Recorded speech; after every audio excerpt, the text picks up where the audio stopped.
What's going on, everybody? What's happening? What's up? What's up? What's up? What's up? Ramadan Mubarak to all the beautiful people out there. This your girl Tiffany coming through here live in effect. So today I'm going to be dealing with another author, and he was very well versed in African American history, Africana history, and African history, and he also dealt with Islamic history as well. So the person I'm going to be discussing about is James L. Conyers Jr. But before I get started, please make sure you like and subscribe to the channel, hit the notification bell, share the channel, all that great stuff, all right? So I'm just going to show you his reading materials, and I'm going to go over a little bit about his biography, okay? So what I want to do is I'm going to go ahead and take you guys to blackpast.org. So shout out to this website, blackpast.org. Okay. All right. So let me go ahead and get that screen zoomed up for y'all. Let's go over this information right here. So who was James L. Conyers Jr.? All right. So he was an author, philanthropist, a scholar, a mentor, and an activist. All right. He was born James L. Brown Jr. on June the 17th of 1961 in Jersey City, New Jersey, at Margaret Hogg Hospital. He graduated from Henry Snyder High School in 1979. 4 years later, from Ramapo College of New Jersey with a Bachelor's of Arts in Communication Arts. That same year, he joined the Zeta Nu Lambda chapter of Alpha Phi Alpha fraternity. During his time at Ramapo, James met Jacqueline Pierce, and two were married on May the 30th, 1985, in East Orange, New Jersey. They had two children, James Saku Conyers III and Frederick Kamaru Conyers. Right. So he obtained a master's degree in Africana Studies from the University of Albany in 1984, studied Kiswahili, the Swahili language, at Cornell University in 1991, and completed his Doctor of Philosophy in African American Studies at Temple University in Philadelphia in 1992. In the summer of 1995, he worked in the Oral History Institute at Columbia University. So Conyers began his teaching career at the University of Nebraska in 1999 as an assistant professor of history, and he taught Black studies at the University of Nebraska at Omaha in 2000, where he was later tenured and became a full professor. Conyers relocated to Houston, Texas to begin his career at the University of Houston in 2002 as a full professor and director of the African American Studies program.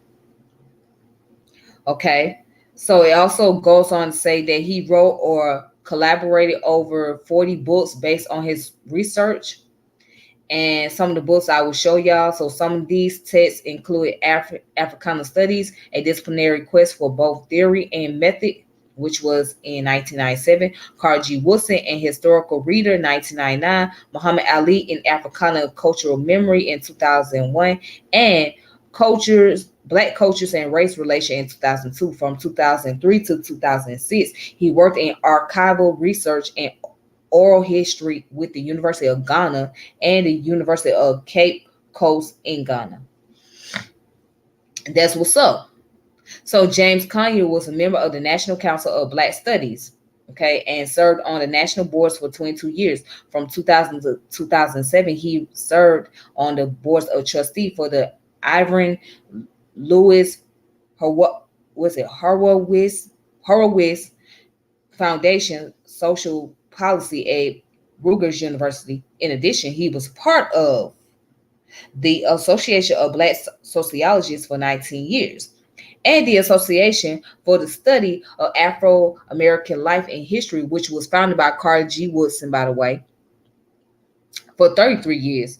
Throughout his academic career, Dr. Conyers received numerous accolades and awards. He was also committed to his community and his faith as a loyal member of Willard Avenue Baptist Church in Houston, Texas. All right. So he died on January the 25th of 2021 at the age of 59. He is survived by his sons, his grandson, James Kareem Conyers IV. All right. So you can find out this information about him on blackpast.org. Okay. So, anyways, now let's go into another information. So he has written some books, and I would recommend you guys to get personally. Okay, these are the books I recommend, especially during the month of Ramadan. All right, I recommend y'all checking out his works. So let's start with this one. The first one is called African American Consciousness. Let me see. Let me try to zoom this up. All right, African American Consciousness, Past and Present. All right, he was the editor, Africana Studies, Volume 4. All right. Then here's another one.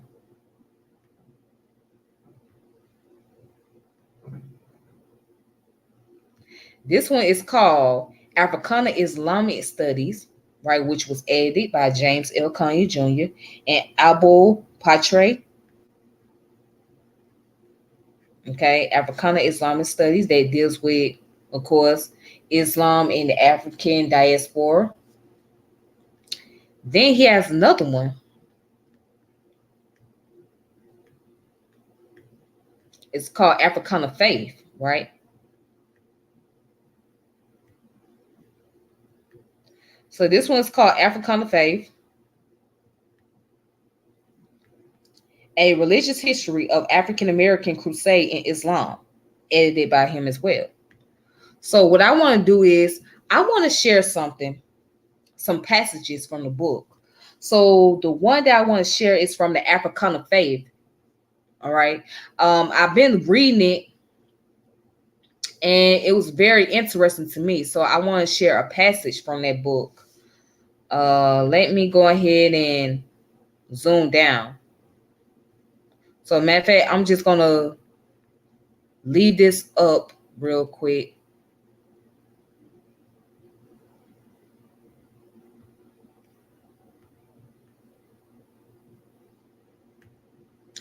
All right, I'm gonna leave that up and then I'm gonna share the passage from the book.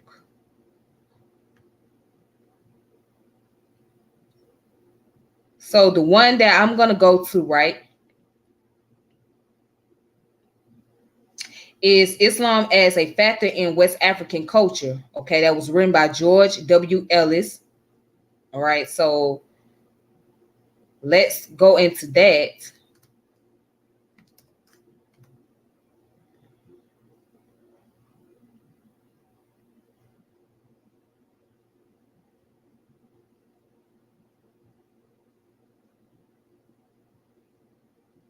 All right, so right here it says, and this was written by George W. Ellis in 1911. Remember, James Conyers is an editor. Let me show you who George.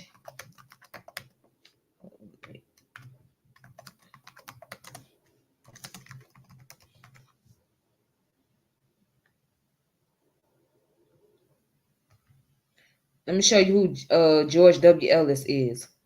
All right, so right here, I'm about to post the screen up.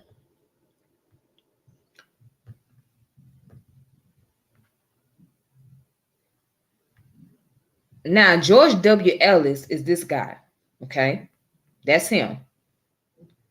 So what he wrote in the book, well, what he wrote as far as his passage on Islam, because again, James Conyers, he was the editor. Okay, he compiled all this information and he put it into the book. So I want to read what this guy has written, and I'm going to revisit him one day, but I just want to show you guys the information, just go into that. So George W. Ellis wrote Islam as a Factor in West African Culture, 1911. Watch this.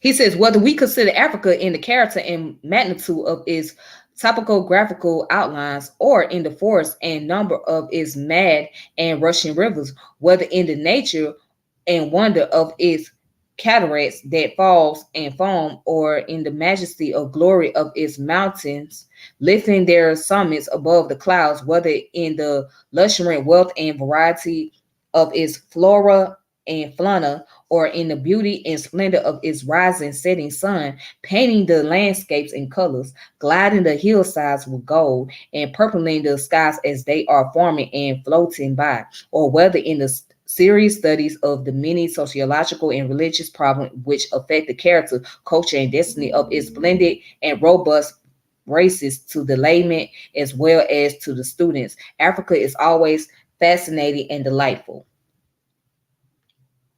Wow, see now that's powerful work. As a matter of fact, let me show y'all the passage real quick. I gotta show it to you. I really want to show this. Okay. Okay. So that's the passage.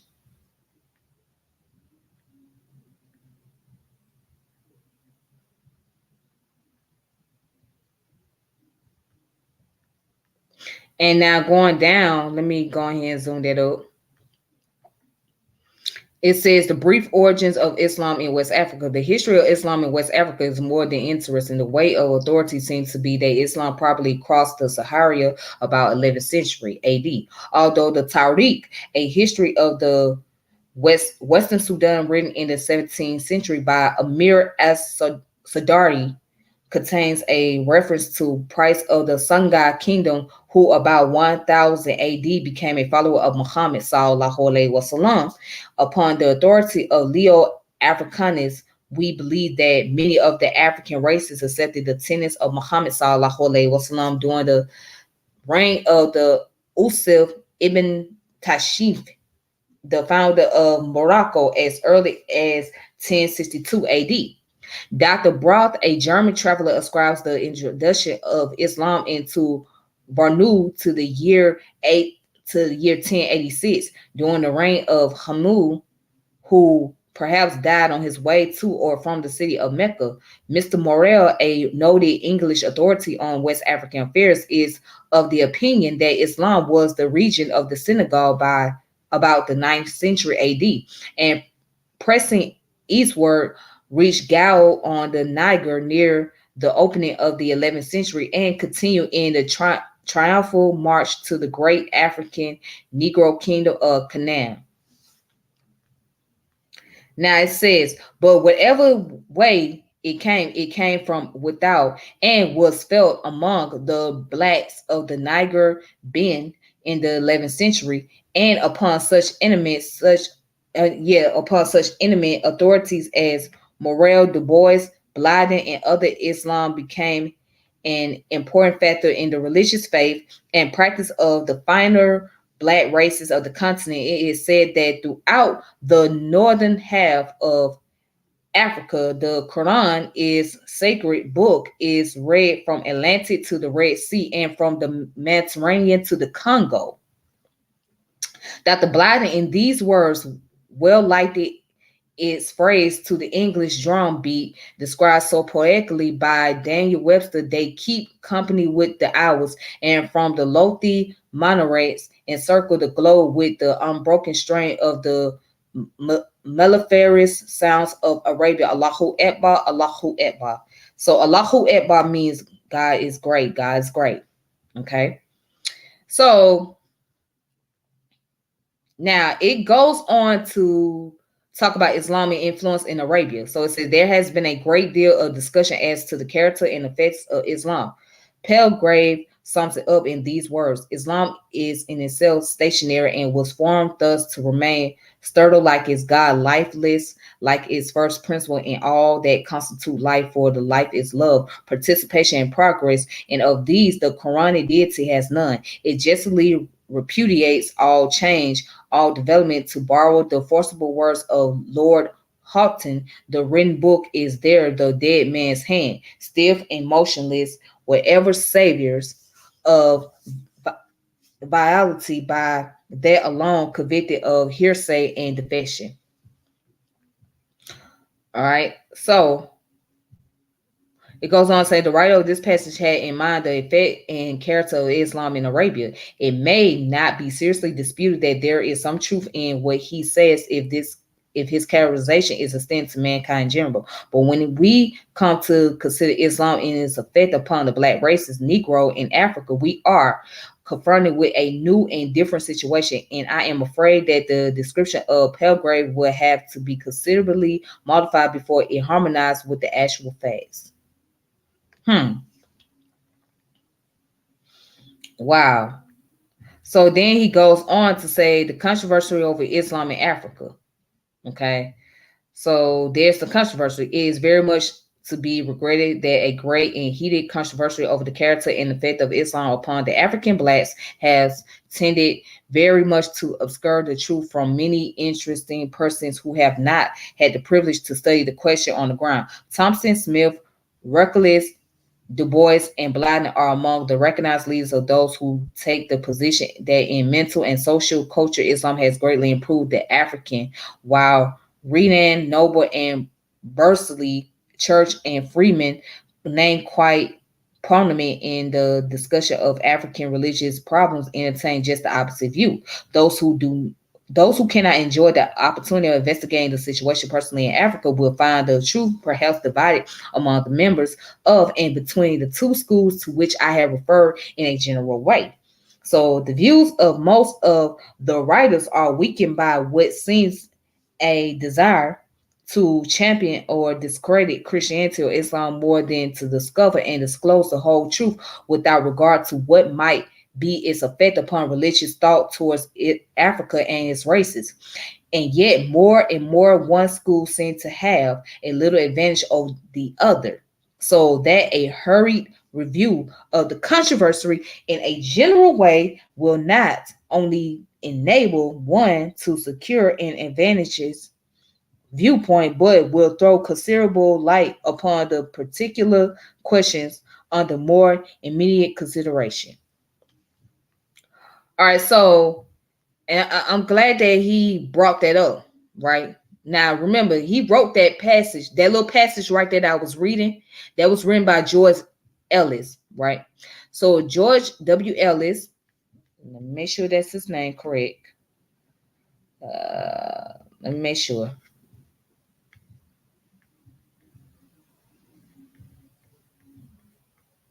Yeah, George W. Ellis.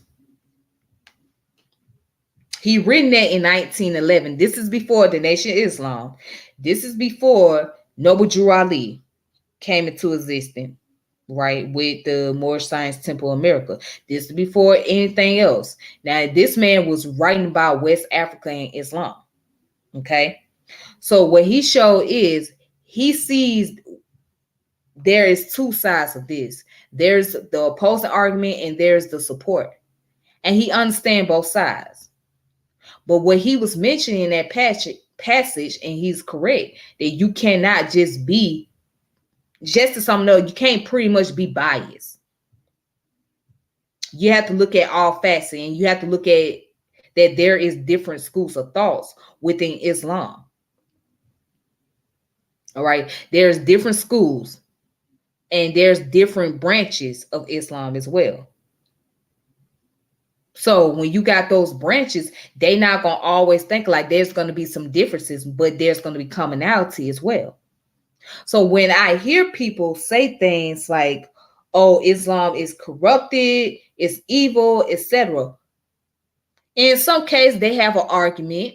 They have somewhat of an argument because of those who have used Islam as a way to enforce their bad intentions and their control mechanism on other people, right? But then at the same time, they turn the blind eye. These same people will turn the blind eye on information that shows Islam in a different light. So again, it's not about the religion itself, which is only a blueprint. It's about people's interpretation and how do they go about using it. What are you applying the religious ideology for? Are you using it to incorporate your own life, or are you using it as a way to bring about control mechanism over others? What are you doing? What is your whole purpose? What is your general purpose here? And that's what people have to really see and understand.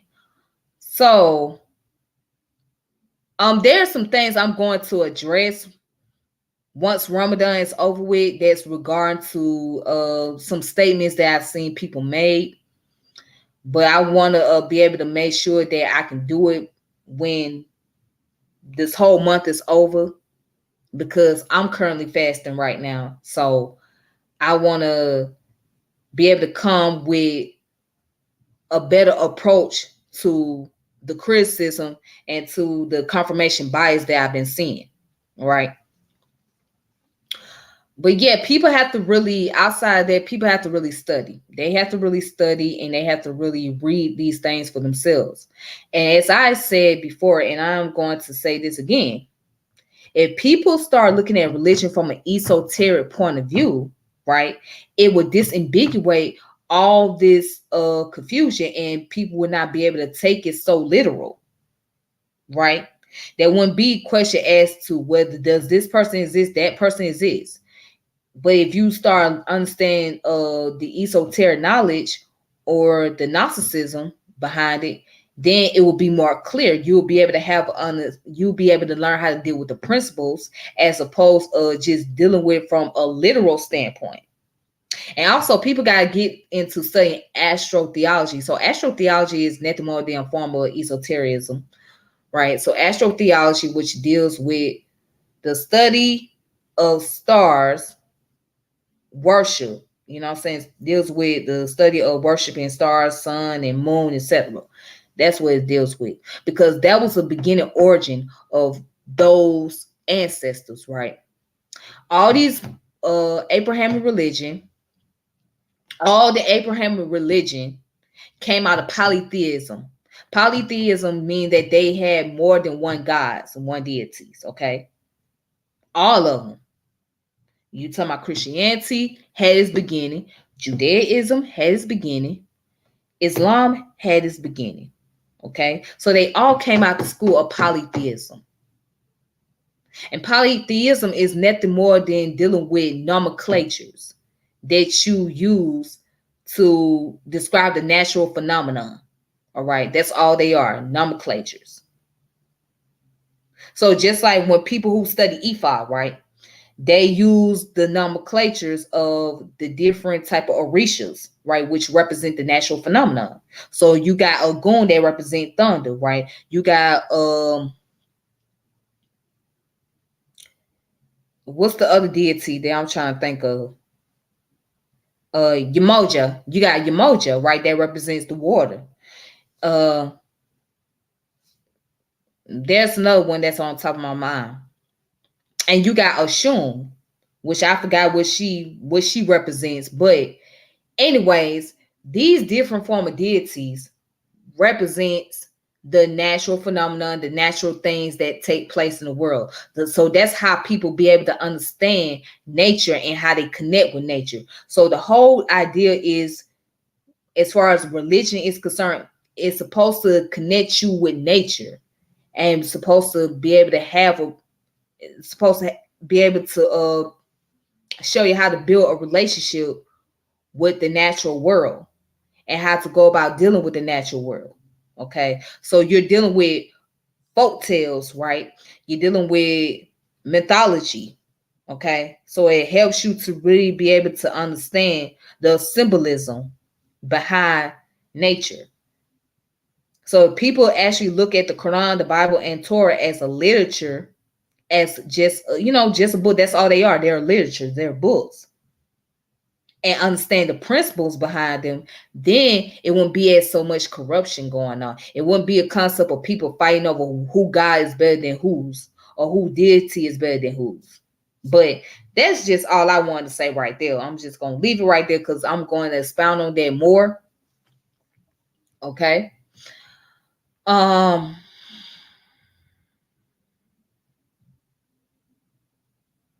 let's see what else I want to share in this passage. Okay, so now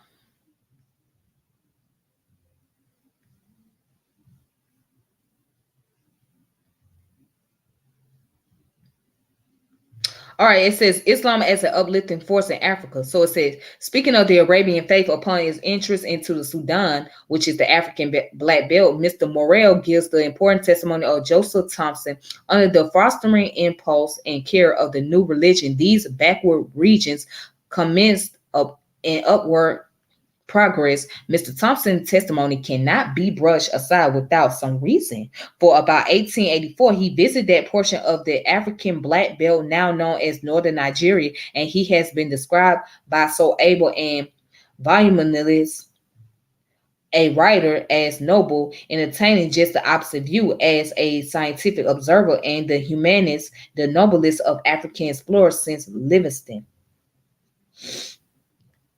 All right. So he goes in and talk about different authors or whatnot. So Dr. Edward Blyden, and who I recommend you guys to even check out as well, because Dr. Edward Blyden does a good job talking about Christianity and Islam and West Africa. Now he wrote this segment around the 1870s. Okay, 1870s. So he was getting somewhere. He was getting somewhere. Watch this. So it says Dr. W. Edward Blyden. Dr. Blyden, the well-known and eminent West African scholar, wrote in Fraser magazine 1875 that Mohammedanism in Africa counts in its ranks the most energetic and enterprising tribes. It claimed as adherents the only people who have any form of social polity or a bond of social organization. It has built and occupies the largest city in the heart of the continent. Its law regulate the most powerful kingdom, Futa, Masina, Hausa, Bornu, Wada, Dafu, Kordofan, and Sanaa, etc. So say 30 years afterwards, describing the sway of the Quran in Africa, this distinguished writer said if there were a railway from West Africa to the Red Sea and you wish to avail yourself of it to journey to Egypt during the fast, you might accomplish the journey perhaps in 7 days. You would, during those 7 days, pass through a region where you will find every man, woman, child in good health observing the fast. On the entire route, 4,000 miles, you would notice the fires were out in the daytime, 60 million of people fasting at the same time. I believe that more than half of these are Negroes.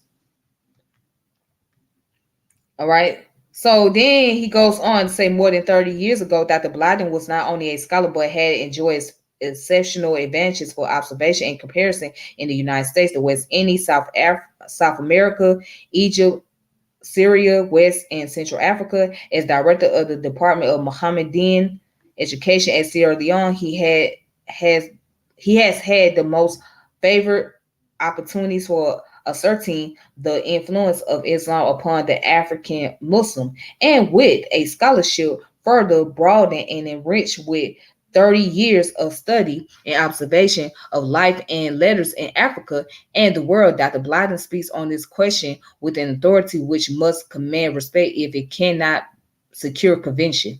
So M. Du Bois, the author of Timbuktu, the Mystery, who spent some time in traveling among the Muslims of the Sudan, secured some very valuable manuscripts and employed these words concerning the intellectual culture of the followers of the Meccan prophet in the African Black Belt. We possess the biographies of several hundreds of these learned men, and all are related to one another in a more or less direct line. A cerebral refinement was thus produced among a certain portion of the Negroid population, which has had surprising results, as we shall see later, and which gives the categorical lie to the theorists who insist upon the inferiority of the black races.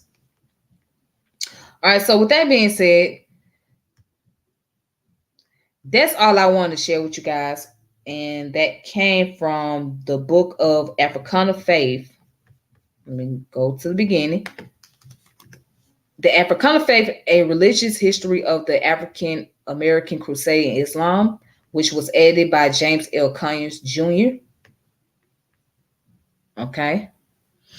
So, anyways, I just wanted to share that knowledge with y'all. I just wanted to, give you some information on that.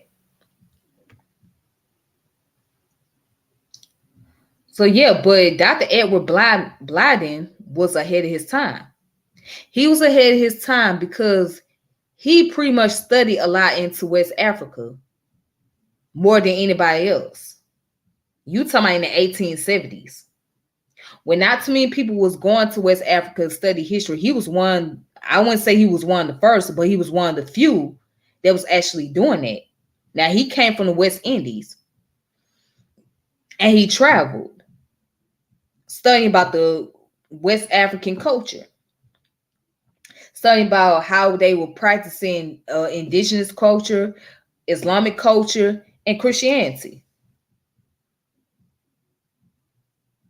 See, people have to really go back and study the scholars in that time period, not just the scholars within the conscious community. Okay. And it's nothing wrong with some of those scholars in the conscious community because they're valuable. They share valuable information, but you have to go further back. You have to go beyond what we call the conscious community. And you have to actually deal with the authors during the 1800s, 1900s that actually was dealing with historical research that was not getting a lot of accolades or representation in the mainstream.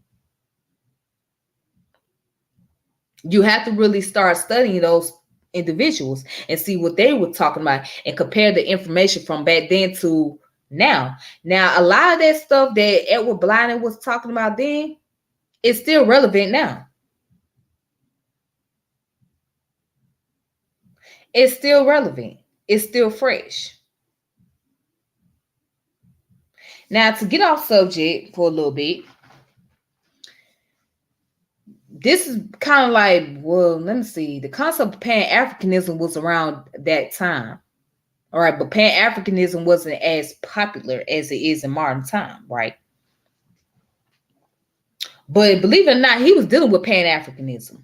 He may not call himself a Pan-Africanist per se, but he was dealing with Pan-Africanism. He was dealing with that. He was traveling. And he was connecting with other African brothers and sisters.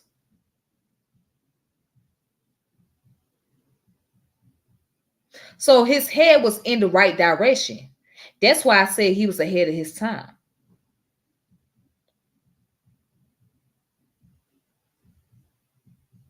He was way ahead of his time.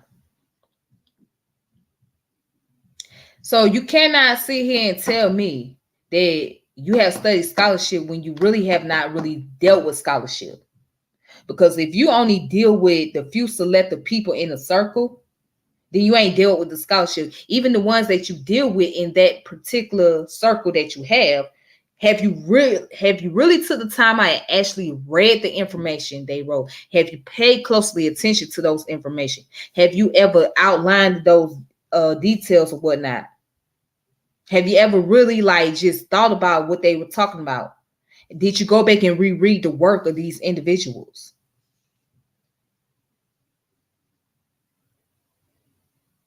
So we have to be able to learn how to be a little bit more open-minded. Now, it may sound like I'm an Islamic apologist.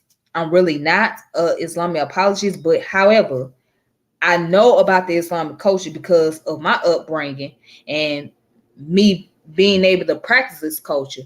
And even with my upbringing, there were some things I did not even know that I was not even aware of. And I had to go back and restudy so I can get a better understanding. I had to go back and look at some stuff that I didn't think that was there. Because at one point, I just thought that it was just two different Islam. I thought it was just a Shia Islam and a Sufi Islam. I didn't know anything about Sufism until later on in life. I barely even knew about Sufi Islam and Shia. I didn't even know there was multiple branches of Sunni Islam. I didn't even know there was multiple branches of Shia Islam. You know what I'm saying? So, and then I didn't know anything about esotericism, Gnosticism, occultism, mysticism. I didn't know anything about none of that stuff until I came across the conscious community. But then I had to branch out on my own and really study those things to understand what they were about and what those philosophy means. So at the end of the day, you're dealing with philosophy. All right. Believe it or not, that's all they are, philosophy. Because philosophy is the foundation of all form of knowledge. Remember that philosophy is the foundation of all form of knowledge. All it does, it introduces these knowledge. That's it.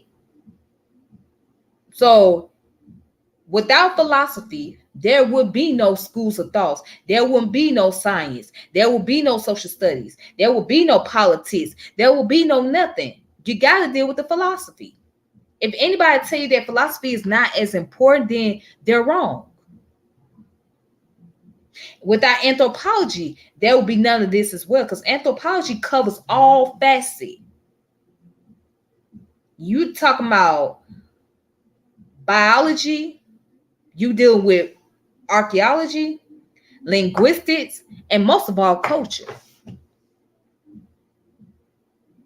So without those two things, you would not have none of these subject matter. You wouldn't even have the foundation of education. You would not be educated. How can't you be educated when you don't know what the concept of philosophy is about?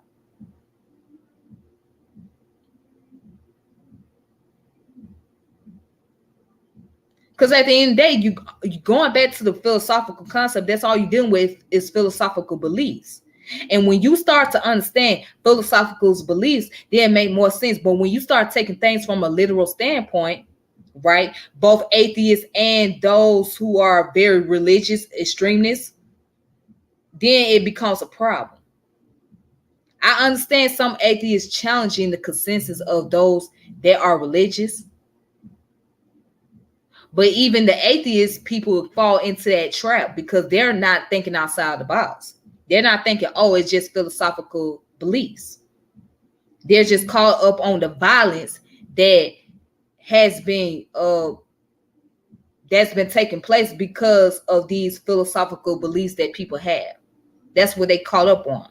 They're not just dealing with the fact that, okay, these are philosophical information.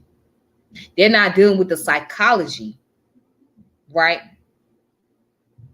Or they are dealing with the psychology, but they blame the psychology on religion as opposed to blaming on individuals who have used religion as a mechanism to bring about control over individuals or over a group of people.